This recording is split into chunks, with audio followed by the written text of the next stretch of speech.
પ્રણામ મારા ભાઈઓ બહેનો, આપની સેવામાં જીવ બલોચના પ્રણામ।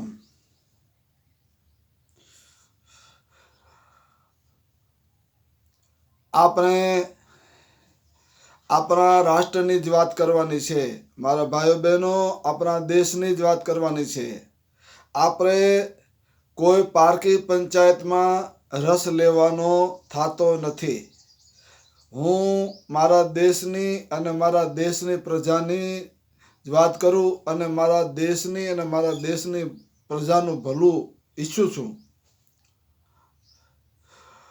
ભારત દેશ સ્વતંત્ર થયો 1947માં, તે પહેલાં પણ અને આઝાદ થયા પછી પણ RSS હંમેશા ભાગલા પાડો અને રાજ કરો એ અંગ્રેજની નીતિ ઉપર જ ચાલતું આવ્યું છે।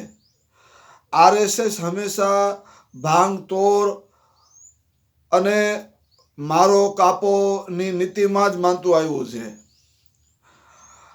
જેમ બોકો હરામ, અલ કાયદા જેવી ત્રાસવાદી સંસ્થાઓ છે, તેવી જ રીતે RSS પણ એક ત્રાસવાદી સંસ્થા જ કહેવાય કે જેમ આખા દેશની અંદર અરાજકતા ફેલાવી, હિન્દુ મુસલમાનની અંદર વૈમનસ્યતા, નફરતનું વાતાવરણ ફેલાવવું, RSS ને એની બધી ભગીની સંસ્થાઓ આના સિવાય શું કામ કરે છે?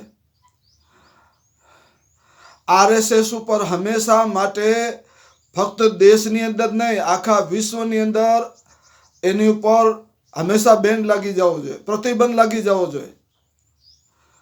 આ સંસ્થાને 1 મિનિટ પણ કામ કરવાનો સંવૈધાનિક રીતે અધિકાર રહેતો નથી। જો આપણે ઈમાનદારીપૂર્વક જો કહીએ ને તો RSSમાં જે કોઈ પણ સભ્ય પદ ધરાવતું હોય એ કોઈ પણ ભારતના રાજ્યના કે કેન્દ્રમાં પ્રધાનમંત્રી ભોગવી શકે નહીં, કેમ કે આ એક અસંવૈધાનિક સંસ્થા છે અને એક આતંકવાદી જેવી ભાંગફોડની નીતિમાં માનતી આવી સંસ્થા છે। એટલે આવી સંસ્થાના કોઈ પણ સભ્યો કોઈ રાષ્ટ્રના સંવૈધાનિક પદ ઉપર બેસીને સેવા પણ ન આપી શકે, કેમ કે આ સંસ્થા છે ખતરનાક, નફરતી સંસ્થા છે। આ સંસ્થાને હંમેશા માટે પ્રતિબંધ લાગી જવો જોઈએ તેવી હું માંગ કરું છું। હું ગુજરાત જનતા સમર્થન પાર્ટીનો પ્રેસિડેન્ટ ગુલામ હુસૈન ઉમરભાઈ બલોચ મકરાણી। જય હિન્દ, જય ભારત, જય સંવિધાનિક, જય સંવિધાન।